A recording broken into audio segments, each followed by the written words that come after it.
Voy a que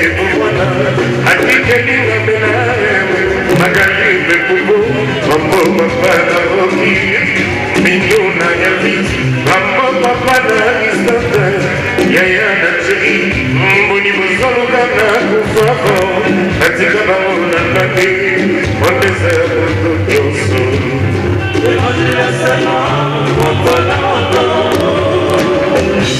Bagia, ouye de boule, Ivan, 4x4. I saw no one there. I bought out of my body.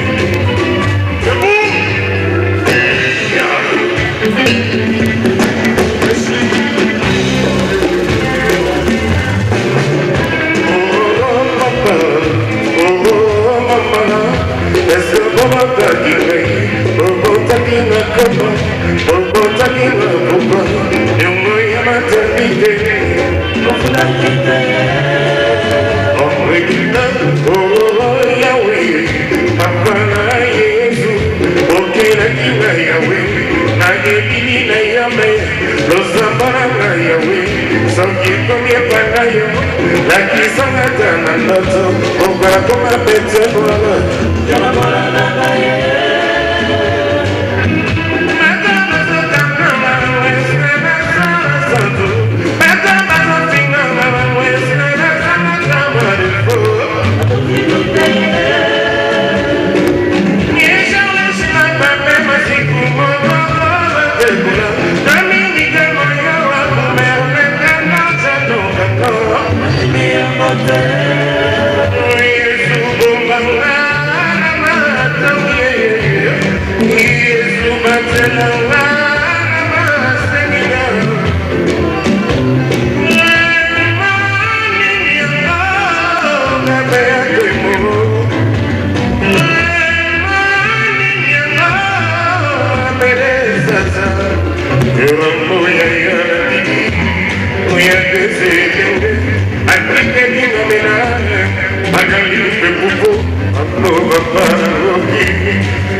cesse d'être la moitié de toi. Personne n'en dit mon sort. Reviens.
En tout cas, papa top, papa pour nous n'avons l'homme qui fait le loi, on peut la calme toi.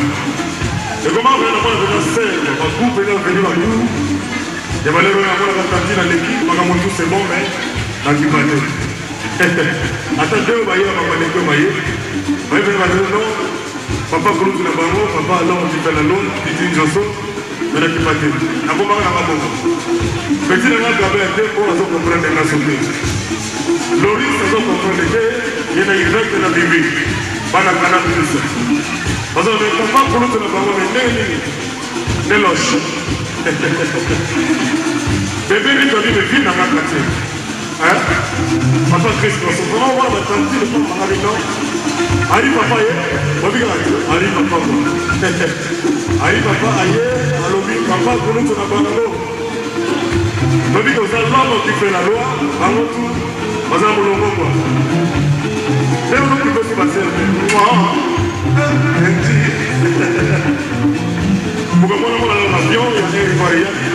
MC Gabin, Azari Papa, le Gabin Mazikou, MC Kamba Kamouzula, États-Unis, MC Kamba, MC Mandela Oubé, oui, ça, le PDG,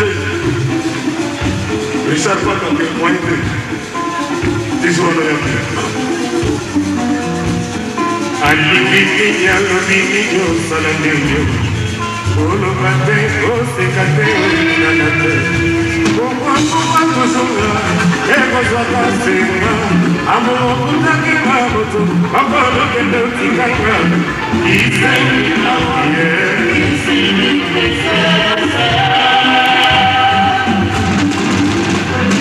Aliki Yalobini Salameyo, Olobate, Osekate, Olinanate, pourquoi toujours là, Ego Zwaka Kamoshi, Amour Kutaki Mamoto, encore le Kendo Tikaka,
eleki koloba mbongo ya bibende obikeza makelele trop faut pas avoir un belé pour yoga bango bongo bibende makelele trop goûteur les éléments des heures des Ogambola petit nanga moshugu goûteur des heures des Ogambola c'est le mike yoga eleki koloba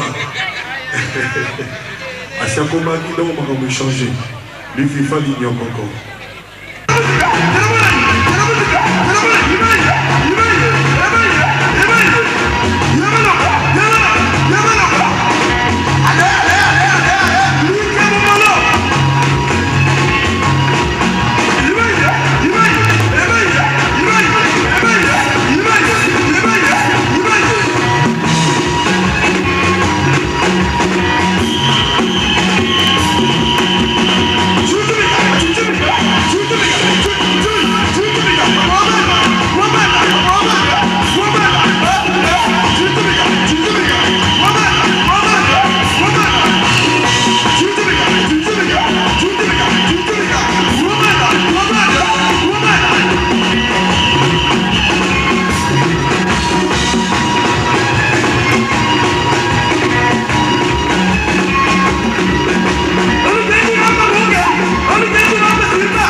Voilà les amis, je voudrais avant de nous quitter, vous présenter les nouveaux venus à Paris, composants de l'orchestre latin, latin, pas de faux pas. Et j'ai donc le plaisir d'être à Paris pendant 6 mois, enfin avec interruption de 2 mois pour les États-Unis, à partir de fin août, avec le jeune que vous voyez, qui fait très bien son boulot. Encouragez-le, c'est le timide, s'appelle Rapa Bivens. C'est la première fois qu'il vient sur le territoire de M. Jean-Marie Le Pen. Le gars de tout à l'heure qui chante très bien mieux que beaucoup de gens s'appelle Babia Ndonga de Mingongo Tsakala. Babia le Chokoro, Wapio. Encouragez-le parce qu'il a beaucoup d'avenir. Il s'appelle Babia de Mingongo. Un petit coup pour la route. Les gars, la moelle. Bata bazaka nanga bango eske baza basatu Bata bazafinga na bango eske bazanga na moifo Sitembe Charles Sibeka baima siku Modaka motekola Damini kamo yawa bumerla Kano janalpe Yeah Merci bien. S'il vous plaît, plus que ça pour Babia de Mingongo, le Chokoro. Retenez le Chokoro, le Bonatili. Il s'appelle Babia. Pour la première fois à Paris dans le groupe Quartier Latin, l'homme de Lolita, applaudissez pour notre bassiste Augusto. Un petit coup.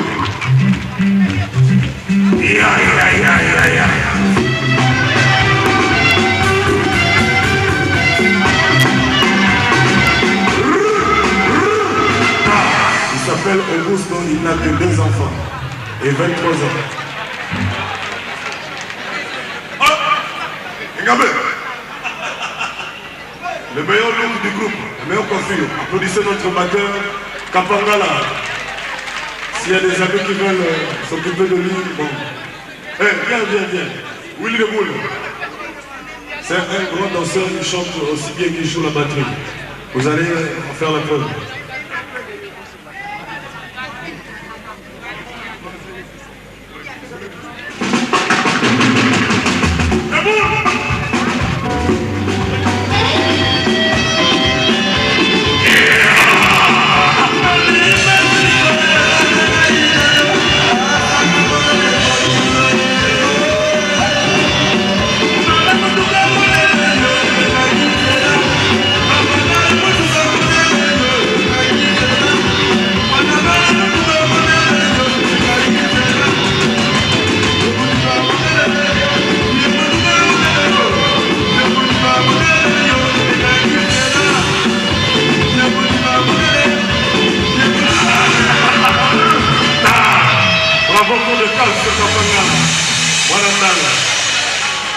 Merci pour lui.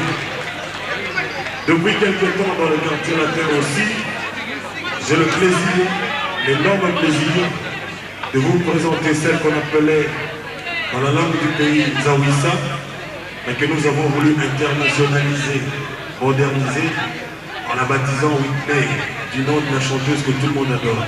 Accueillie avec chaleur, Scola Whitney.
Zawissa, bino mo boye bisa makamna bango a Paris, ndenge boya mbadinga. Bon, beaucoup moi dans ce sens que la parole on va tout à l'heure que dans un quartier la place Goro. Donc pas de faux pas quoi. Merci. Mais dans les villes de Goro, il y a tellement de nuances, c'était pour Loris Ramadan doute. On va lui donner tout moi, charme. Baye, bango konaye, baye, baye, nakati yangu, ninyako, ninyako, nasali, ninyako,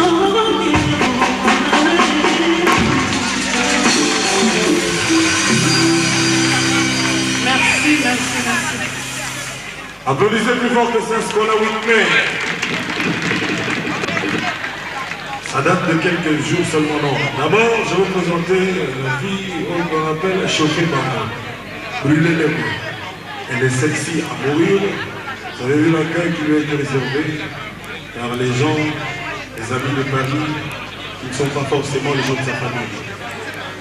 Applaudissez très fort pour la très jolie, la très sexy Zina Chauffée Maman pour la première fois à Paris avec le quartier latin au pied de mon bureau.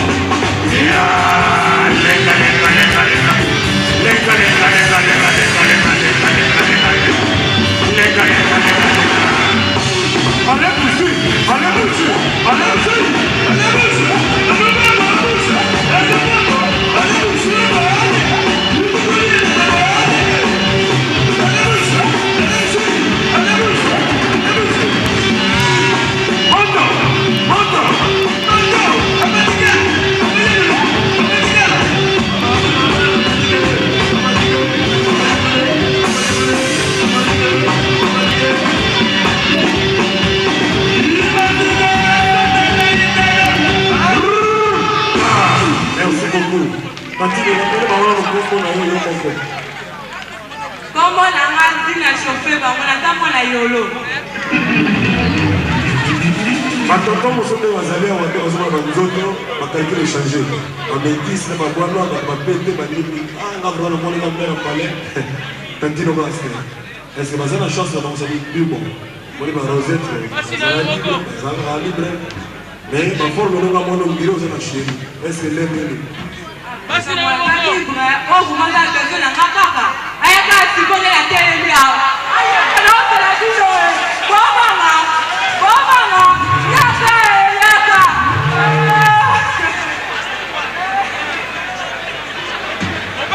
Avec Zina Chauffée Maman, qui tombe en mémoire dans le quartier latin. Vous ne pas la musique. À Kinshasa, c'est pratiquement la nouvelle de l'année. Une danseuse qui vient d'arriver il n'y a pas longtemps, elle venait de l'orchestre Zaïko. Alors, à Didier, dans ma situation, elle dit non. Enfin, il y a pas de expliquer bien quoi. Oh, les années moi. Alors, on va expliquer bien. On a trouvé une chose pour nous, et nous, quoi, il va expliquer. Voici pour la première fois dans le quartier latin, à Paris, Moyo, ex-Dona, Moyo, Pamela Moyo. Ma bonne makasi pour la Moyo,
Applaudissez s'il vous plaît quand même.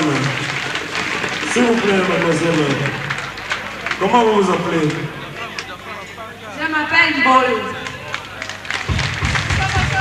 Bolo Karmabo, pour ma 5 heures du matin français, ce n'est pas évident. Le roi Lomé, ça va. Mboyo, comment ça se fait que tu es dans le quartier latin? Qu'est-ce qui s'est passé?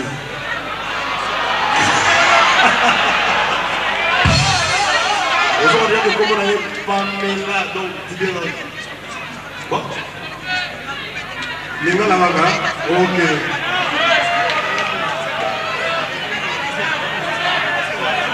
Bon, c'est parce que ici, Awa, il y a des gens qui ne comprennent pas les langues. Tout le monde comprend. Français, les gars là-haut. Français, elle va parler en lingala, je vais traduire. Mademoiselle Mboyo. Tante Mboyo. Ndebo zomona mayawa. Bamisusu bamisusu bamona na babandi. Nazalaki na Zaiko, sikoyo naza na quartier latin. Bokamwa tele komonika awa. Est-ce que y papa pour tu n'as pas moi quel est le cabaya ou bien les ateliers?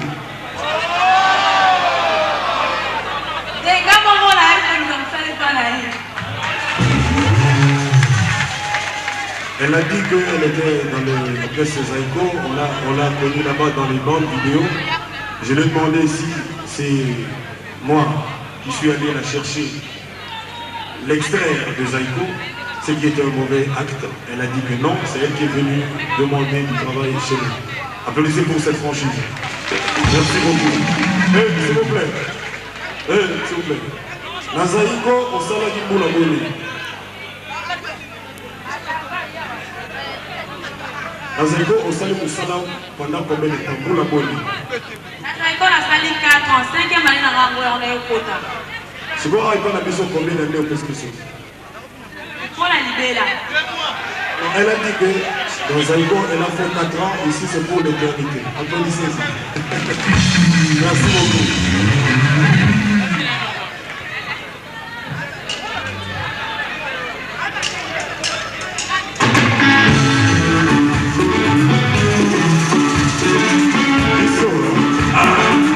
C'est la voix de René Figueira.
Thank you.